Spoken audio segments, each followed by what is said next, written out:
할렐루야. 정말 잘하셨습니다. 감동이 되는 것 같고요. 저 뒤에 있는 의자에만 다 채워질 수 있다면 더 감동스러운 찬양을 들을 수 있을 것 같은데, 여러분 아직까지는 오디션이 없습니다. 누구든지 신청하시면 찬양의 사역을 해볼 수 있습니다. 여러분 조금만 열정을 내고 시간을 내시면 할 수 있습니다. 많은 분들이 좀 함께 하셨으면 좋겠습니다. 애쓰고 수고하는 우리 찬양대에서 박수 한번 해 주십시다.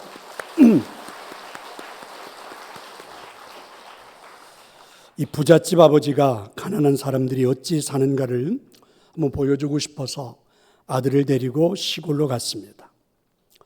이 아버지와 아들은 찢어지게 가난한 삶을 살아가는 한 사람을 선택하고 그들이 일하는 것을 보면서 그의 가정에서 한 3일 정도를 보내게 된 것입니다. 돌아오는 길에 아버지가 아들에게 물었죠. 어때, 재미있었니? 네, 아주 좋았어요. 그래, 가난한 사람이 어떻게 사는지 알았어? 예, 아빠. 아버지가 묻기를, 그래, 뭘 배웠니? 아들이 이렇게 대답합니다. 우리 집에는 수영장이 마당에 있는데 그 사람들은 끝없는 개울이 쫙 놓여 있더라고요. 우리 집 정원에는 수입전등이 있는데 그 사람들은 밤에 별이 총총히 빛을 내더라고요. 우리 집 테라스는 앞마당에만 있는데 그 사람들은 지평선처럼 끝이 없던데요. 우리 가족은 작은 땅 안에서 살아가고 있는데 그 사람들은 넓은 들과 함께 살아가고 있더라고요. 우리 가족 식구들은 하인의 도움을 받으면서 살아가고 있는데 그 사람들은 남들을 도와주더라고요. 우리 가족 식구들은 음식을 사서 먹는데 글쎄 그 집 식구들은 해서 먹더라고요. 우리 집은 담장으로 둘러싸여 있는데 그 사람들은 친구들에게 쌓여 있더라고요. 이렇게 말입니다. 아버지는 망연자실할 수밖에 없었습니다. 그런데 아들이 마지막 쐐기를 박듯이 이렇게 말을 했습니다. 아빠, 고마워요. 우리가 얼마나 가난하게 살아가고 있는지를 알게 해 주셔서, 이렇게 말입니다. 사랑하는 성도 여러분, 여러분은 부자입니까? 아니면 가난한 자입니까? 아버지는 자신이 얼마나 부자인지 아들에게 보여주고 싶었는데, 그리고 가난한 사람들의 삶은 얼마나 비참한지를 보여주고 부자로 살아가도록, 열심히 살아가도록 아들에게 그렇게 하고 싶었던 것이죠. 하지만 오히려 아들은 우리가 얼마나 가난한지를 보게 되었다고 말합니다.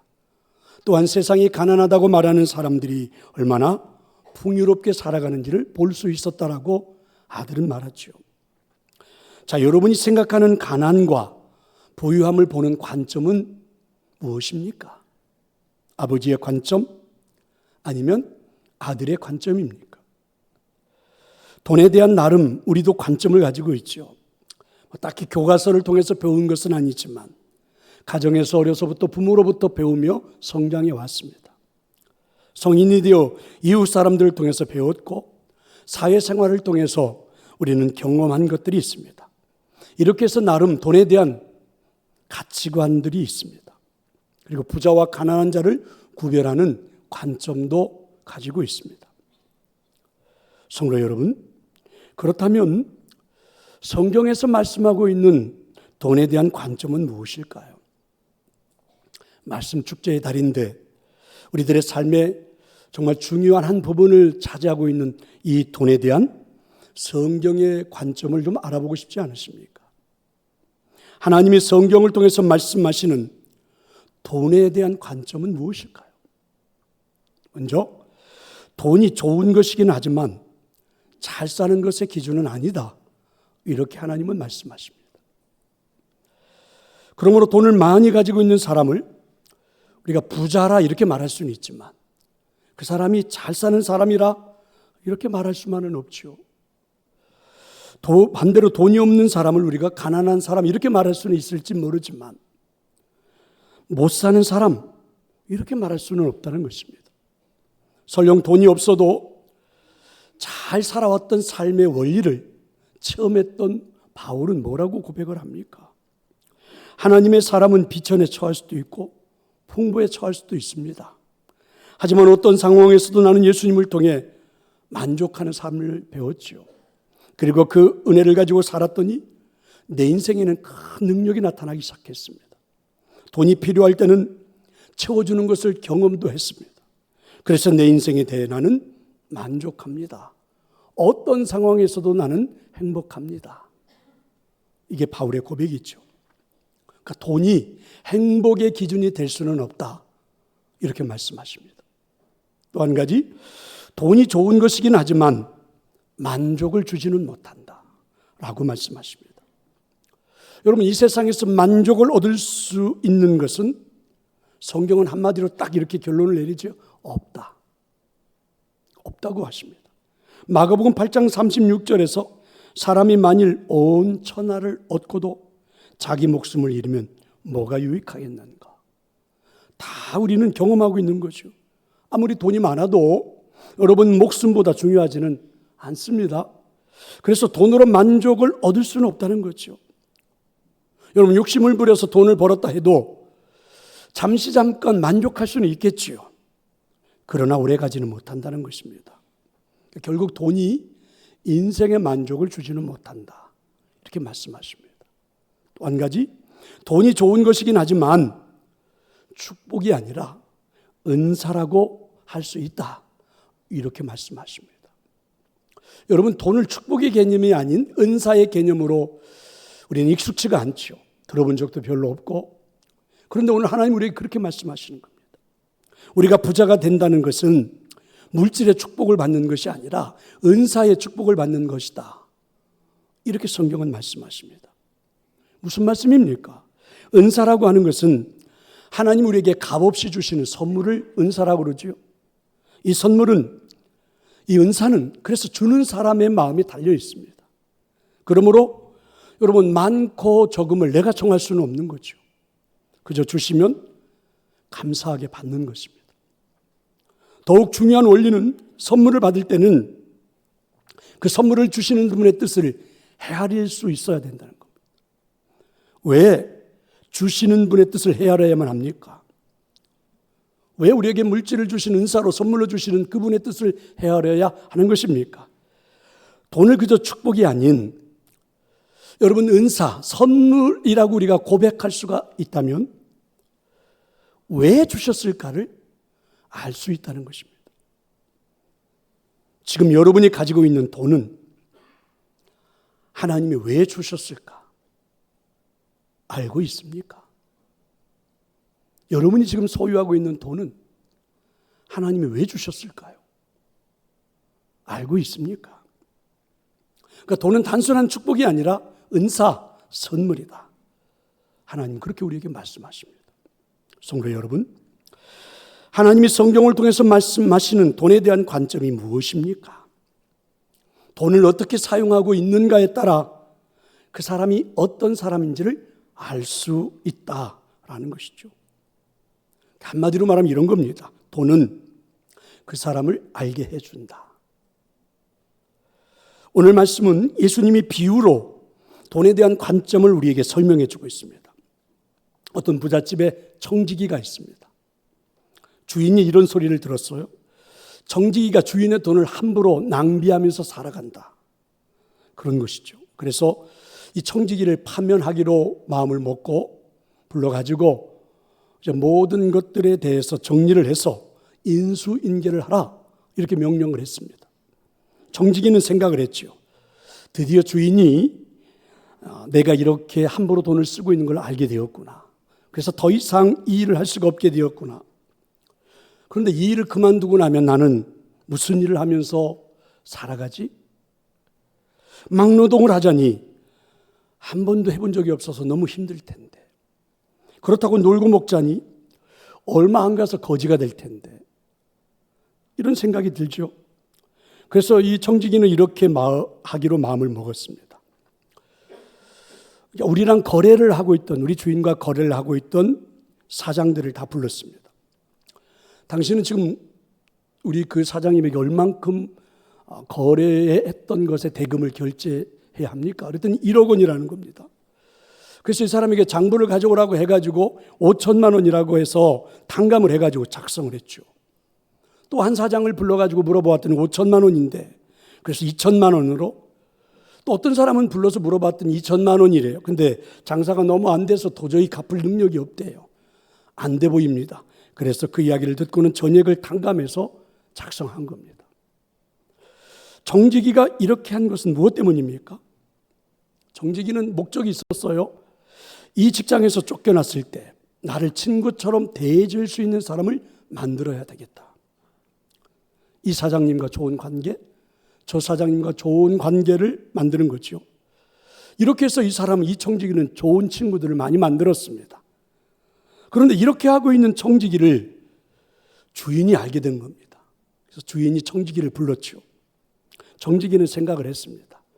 나를 크게 책망하겠구나. 왜냐하면 주인의 돈을 그렇게 썼으니. 그리고 어쩌면 나를 고소할지도 모르겠다. 이렇게 생각을 했습니다. 그런데 이상합니다. 주인이 정직이를 불러서 오히려 칭찬을 해요. 아주 잘했다. 너는 참 지혜로운 일을 했구나. 이렇게 말을 하는 것입니다. 여기서 예수님은 무엇을 말씀하고 싶었을까? 이 이야기를 통해서 예수님은 뭘 말씀하고 싶었을까? 8절에 보면 이런 말씀이 있죠. 이 세대의 아들들이 자기 시대에 있어서는 빛의 아들들보다 더 지혜롭다. 그럼 여기서 이 세대의 아들들이 누구냐? 그 당시 이제 보면 적은 수입을 가지고도 주변에 있는 많은 이웃들과 친구들을 만들면서 살아가고 있는 일반적인 그런 사람들입니다. 그분들을 이 세대의 아들들이라고 말씀한 거죠. 반면에 여기 빛의 아들들은 누구입니까? 바리새인들입니다. 학력이 뛰어나고 능력이 뛰어나고 그래서 사회에서 많은 부를 축적한 부유하게 살아가고 있는 바리새인들입니다. 14절에 보니까 이렇게 말씀이 되어 있죠. 바리새인들은 돈을 좋아하는 자들이라. 이 모든 것을 듣고 비웃건을 이렇게 말씀하죠. 그러니까 빛의 아들들은 바로 바리새인들이었습니다. 그러면 이 말씀을 통해서 예수님이 하고 싶었던 말씀이 뭐예요? 하나님은 선물처럼 준 돈을 가지고 친구를 만들라. 그래서 여러분 9절에 보면 이렇게 말씀하시죠. 불의의 재물로 친구를 사귀라. 정직이가 함부로 사용했던 그 물질은 불의의 재물처럼 보이죠. 왜 그렇습니까? 마치 주인의 돈을 자기 것처럼 썼잖아요. 그게 불의의 재물처럼 보이는데, 하지만 그 돈으로 친구를 사귀는 모습을 보고 오히려 주인은 지혜롭다. 오히려 그 불의한 재물을 가지고 어디다 감추고 사기치고 욕심부리고 이런 모습이 아니라는 것이죠. 그리고 나서 예수님은 한 걸음 더 나아가서 이렇게 말씀하십니다. 10절에 보니까 지극히 작은 것에 충성된 자는 큰 것에도 충성되고 지극히 작은 것에 불의한 자는 큰 것에도 불의하니라. 그러니까 재물을 가지고 친구를 사귀는 것, 이건 작은 일이래요. 하지만 하나님은 이렇게 하는 일을 보고, 이렇게 하는 정직이를 보고 그에게 더 큰 일도 맡기실 수 있다, 이렇게 말씀하는 겁니다. 그러고 난 다음에 예수님은 마치 결론처럼 이렇게 말씀하셨습니다. 11절의 말씀, 우리 화면을 보고 함께 읽어볼까요? 너희가 만일 불의한 재물에도 충성하지 아니하며 누가 참된 것으로 너희에게 맡기겠느냐. 결코 물질을 제대로 사용할 수가 없다면, 이 물질을 가지고 친구를 사귀는 것과 같은 일들을 할 수 없다면 하나님은 더 이상 맡기지 않겠다는 거죠. 돈을 사용하는 것은 작은 일이에요. 하지만 그 작은 일을 성실하게 했을 때, 충실하게 했을 때 하나님은 더 큰 것, 우리들의 인생에 더 큰 것이 무엇입니까?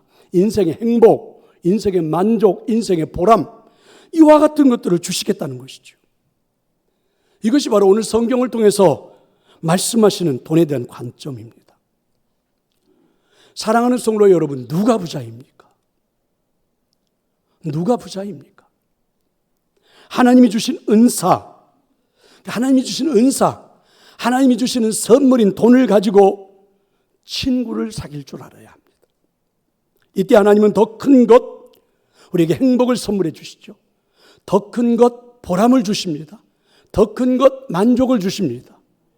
이렇게 말씀하셨습니다. 결국 부자는 누구입니까? 돈을 잘 사용하는 사람이 부자입니다.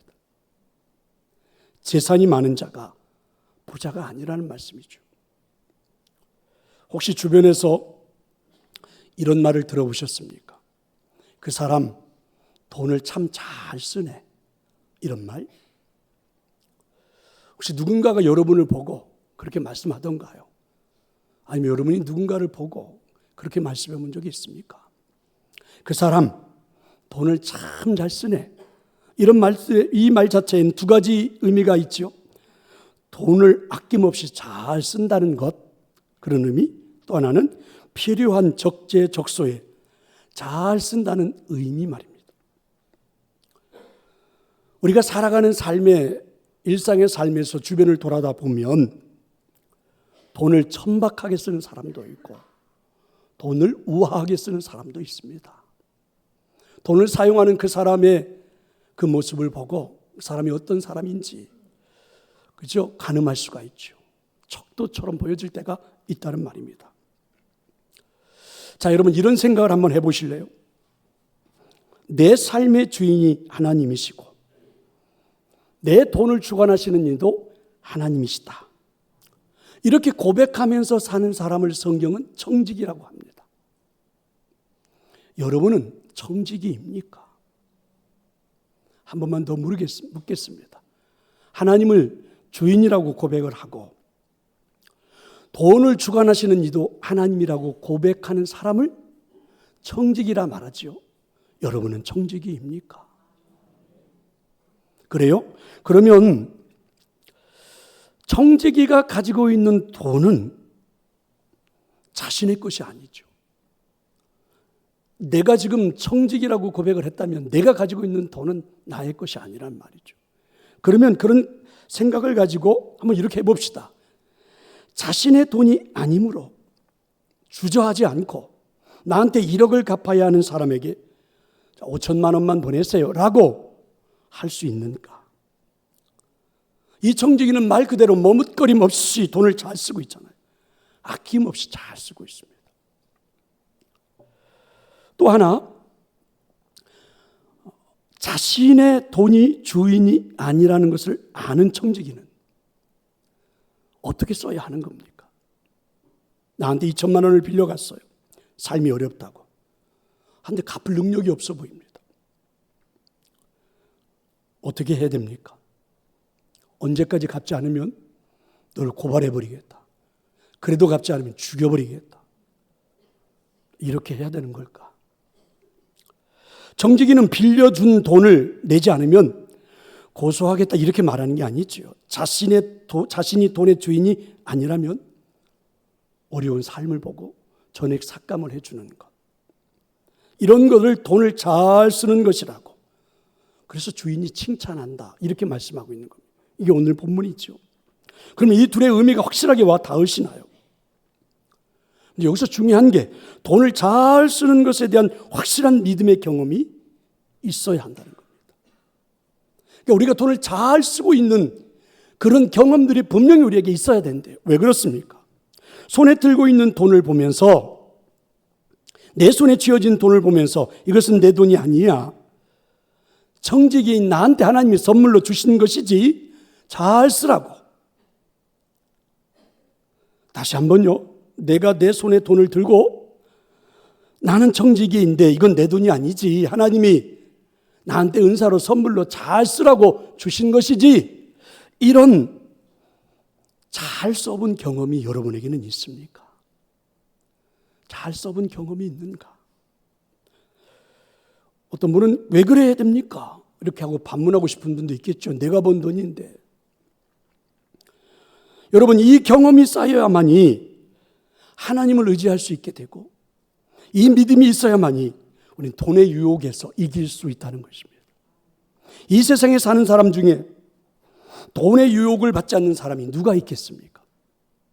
유혹은 의지하기 때문에 오는 거죠. 돈을 우리가 너무 의지하기 때문에 유혹을 당하는 거죠. 아담과 하와가 늘 선악과 밑에 가서 뱅뱅 돌고 있으니까 유혹을 받은 것이죠.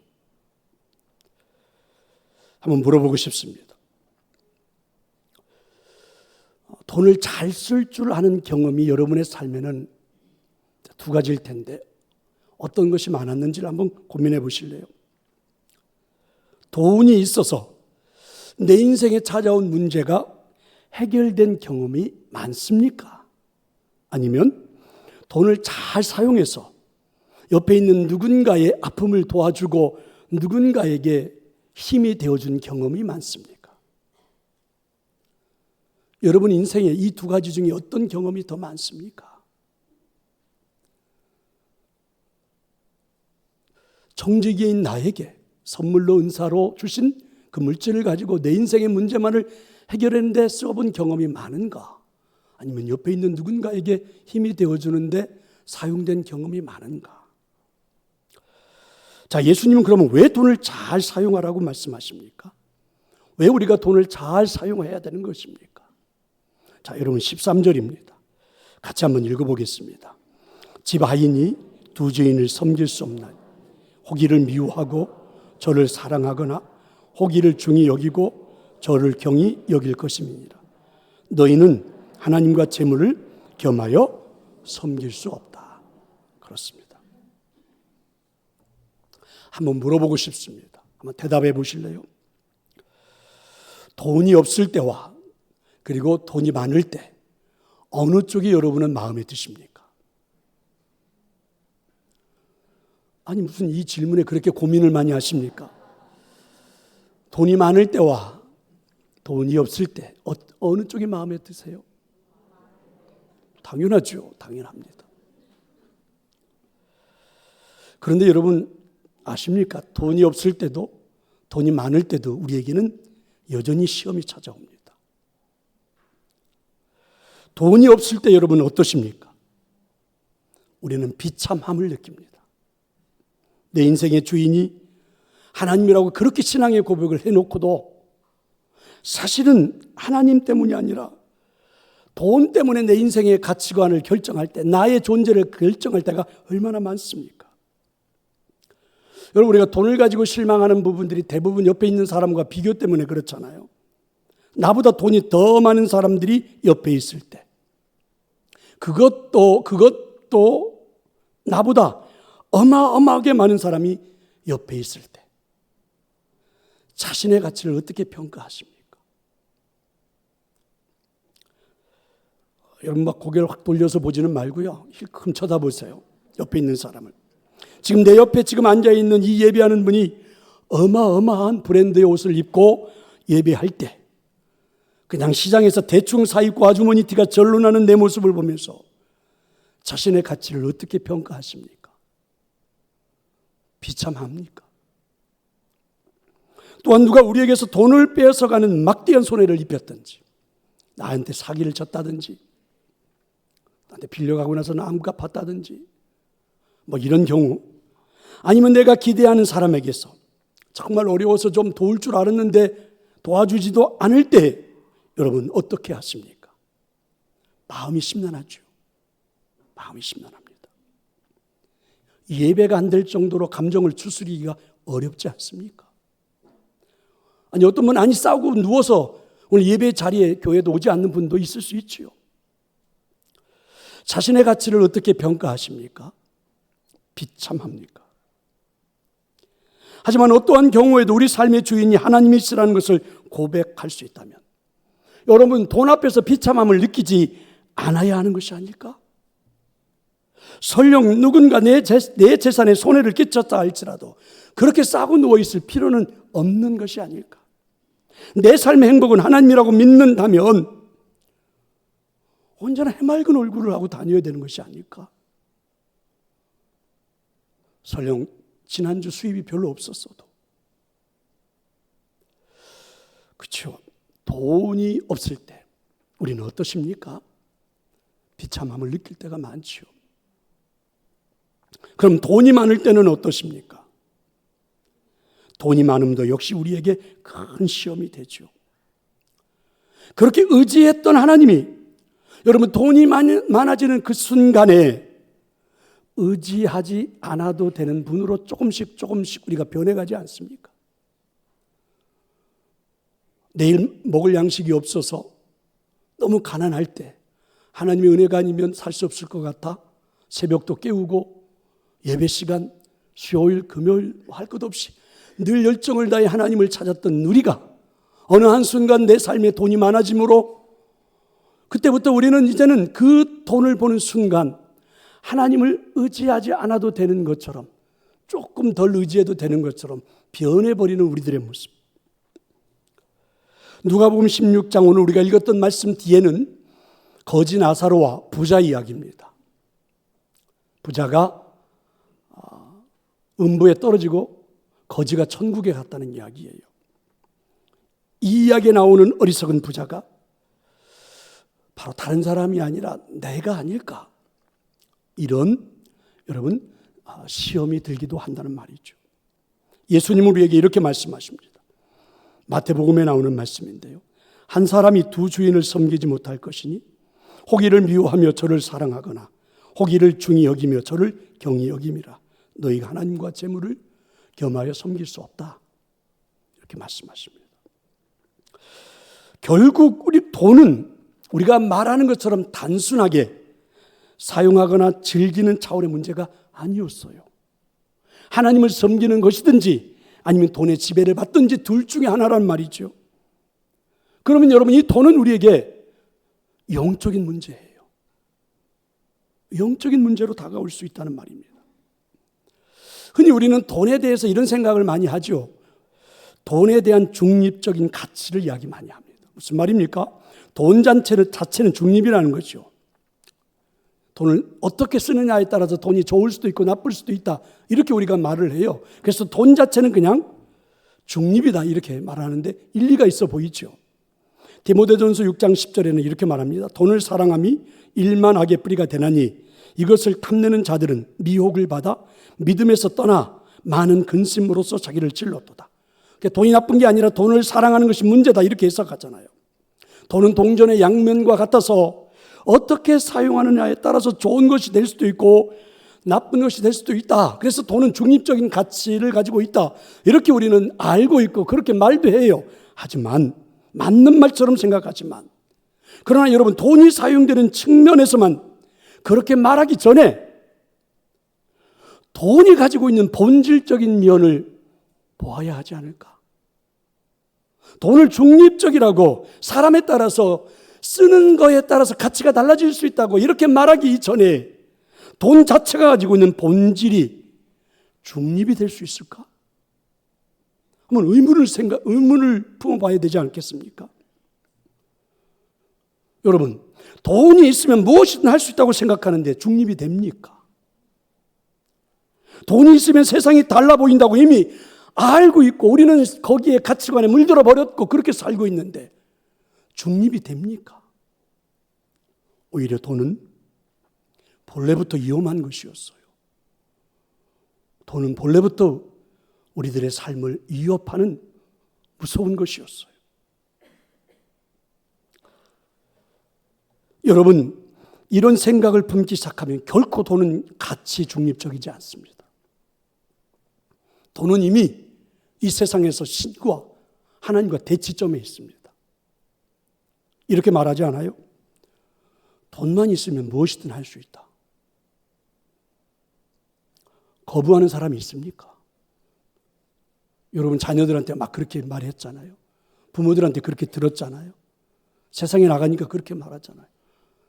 사실 그런 것 같아요. 돈만 있으면 뭐든지 다 돼요. 그런 얘기 수없이 들었습니다. 이미 그런 세상이 되어버렸어요. 여러분 돈은 이미 부정적으로 말하면 악한 능력이 존재하기 시작했어요. 돈은 여러분 하나님을 대적하기 시작했어요. 뭐든지 할 수 있다고 하는데 하나님처럼 말하는 거 아닙니까? 그런데 여러분 돈이 어떻게 우리 인생의 가치 중립이 될 수 있겠는가? 그래서 여러분 성경은 이런 돈에 대한 이런 생각을 품고 살아가는 우리를 보고 욕망 이렇게 말했죠. 때로는 육체의 소욕 이렇게 말하기 시작했습니다. 여기서 한번 고민해 보는 게 우리는 흔히 그 욕망에 대한 걸 본성이라고 말합니다. 예를 들면 남들보다 더 가지려고 하는 것, 다른 사람을 지배하려고 하는 것, 그리고 남들보다 편안하게 살려고 하는 것, 이걸 우리는 인간의 본성이라고 말했어요. 그래서 매우 자연스럽다고 우리는 생각했어요. 남들보다 더 편안하게 살려고 하는 건 인간의 본성인데 뭐 그게 나빠? 자연스러운 거지. 남들보다 더 많이 갖고 싶어 하는 건 인간의 본성이야. 누구나 품을 수 있는 마음이지. 자연스러운 거 아니야? 이렇게 우리는 생각을 했어요. 그런데 여러분, 하나님은 성경을 통해서 우리에게 이게 인간의 본성이라고 말씀한 적이 한 번도 없습니다. 하나님은 하나님의 형상을 가지도록 우리를 만드셨다고 했어요. 하나님의 형상을 따라 우리를 만드셨다고 말씀하셨습니다. 그런데 우리가 여러분, 하나님의 말씀을 순종하지 않고 떠남으로 인해서, 하나님을 멀리함으로 인해서, 하나님이 아닌 다른 것에 마음을 빼앗김으로 인해서 우리는 하나님께서 멀어지는 그 순간 우리 안에 욕망이 생긴 거예요. 근데 우리는 그걸 본성이라고 착각한 거죠. 그래서 유명한 윤리학자 라이놀드 리버는 죄된 욕망은 본성이 아니라 본성의 질병이다. 어쩌면 이렇게 표현을 잘했는지 몰라요. 그러니까 욕망은 여러분, 우리가 품고 있는 욕망은 자연스러운 게 아니에요. 본성이 아니란 말입니다. 질병에 걸려 있는 거예요. 치유받아야 될, 치료를 받아야 될, 약을 먹어야 될, 해결을 해야 될 것이 우리 인간의 본성이란 말이죠. 지금 우리가 품고 있는 인간의 본성, 치유받아야 될 그 마음을 가지고 있는 우리가 어느 날 우리 인생에 갑자기 많은 돈이 생겼을 때, 돈이 많아졌을 때 시험을 받지 않을 확률이 얼마나 될까? 시험을 받지 않고 살아갈 확률이 얼마나 될까? 그럼 우리에게 시험이 찾아올 때 어떤 시험이 찾아올 수 있을까? 예수님은 그래서 이렇게 말씀해 주신 겁니다. 한 사람이 두 주인을 섬길 수 없다. 혹 이를 미워하든지 저를 사랑하든지, 이를 중히 여기든지 저를 경히 여기든지 할 거다. 너희들은 하나님과 재물을 겸하여 섬길 수가 없다. 이렇게 말씀해 주신 겁니다. 무슨 말씀입니까? 이 본성 자체가 질병처럼 되어버린 우리가, 치유받지도 않은 우리가 어느 날 우리 인생에 많은 돈이 내 삶에 들어오는 순간 우리는 그때부터 주인을 바꾸기 시작해요. 돈은 더 이상 나의 인생에 즐기고 나를 행복하게 만들고 가치 있게 만드는 것이 아니라 그 돈이 내 인생에 많아지는 그 순간부터 하나님을 섬기든지 돈을 섬기든지 주인을 바꾸기 시작하더란 말이죠. 솔직하게 말하면 돈이 좋지요. 시치미를 뚝 떼고 계시는데, 여러분, 돈이 좋지요. 그러나 돈을 단순히 돈으로 생각하는 건 참 위험한 일이라는 것입니다. 자, 이제 오늘 저는 말씀을 마무리하려고 합니다. 오늘 여러분에게 돈에 대한 명쾌한 해답을 드리려는 설교보다는 여러분에게 돈에 대한 깊은 생각을 한번 해보는 설교를 하고 싶었습니다. 그러니까 여러분, 제가 돈이 이런 거다 저런 거다, 어떻게 여러분 성경이 다 그렇게 결론을 내리겠어요? 다만 여러분이 내가 가지고 있는 돈에 대한 깊은 생각을 한번 해보면 어떨까? 이런 겁니다. 돈의 많고 적음에 대한 고민이 아니라, 우리는 지금까지 내 인생에 돈이 많으냐 적으냐 이걸 가지고 늘 고민하면서 살고 그렇게 왔는데, 그것보다는 하나님께서 내가 가지고 있는 이 돈을 어떻게 생각하실까? 하나님 내게 은사로 선물로 주셨다면, 여러분 지금 내가 돈이 많냐 적냐 이걸 따지기 이전에 내가 지금 들고 있는, 내가 소유하고 있는 이 돈에 대해서 하나님은 어떻게 생각하실까? 이런 고민을 한번 해보자는 거죠. 이런 깊은 고민을 한번 해보자. 이게 오늘 설교의 내용입니다. 예수님을 찾아왔던 높은 관직을 가지고 있는 부자 청년의 이야기입니다. 누가복음 18장에 나오죠. 이 부자 청년은 예수님을 따르고 싶은 의지가 있었습니다. 그래서 찾아온 겁니다. 그런데 그 부자 청년을 보는 순간 예수님은 그 청년의 마음속에 가장 큰 관심과 이 청년의 생애 목표가 무엇인지를 보았습니다. 그래서 이 청년에게 예수님이 이렇게 말씀하셨습니다. 재산을 다 팔아서 가난한 사람들에게 나눠주라. 그러니까 예수님은 이 청년의 삶의 주인인 누구인지를 분명히 하자고 하는 질문이었어요.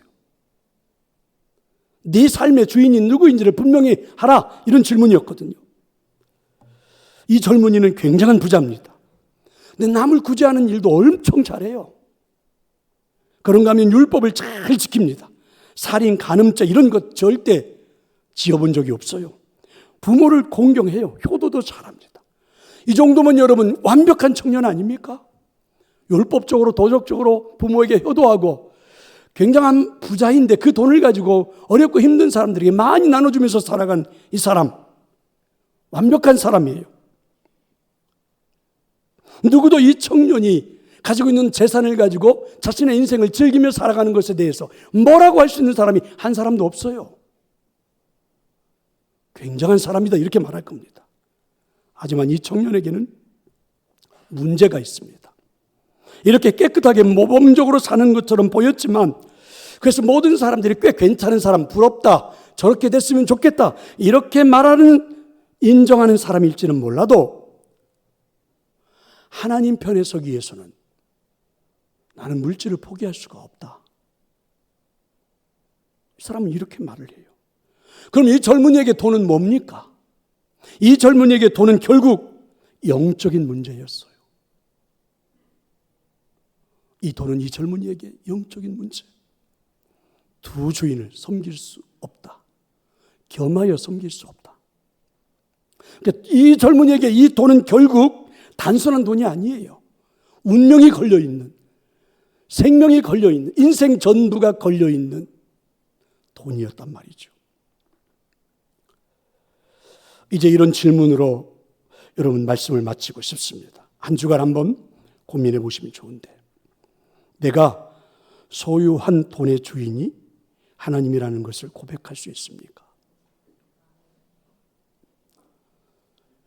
내가 소유한 모든 물질을 자유함으로, 감사함으로, 자족함으로 사용할 수 있습니까?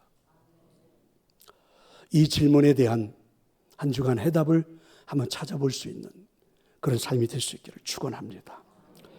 우리 함께 찬양하도록 하겠습니다.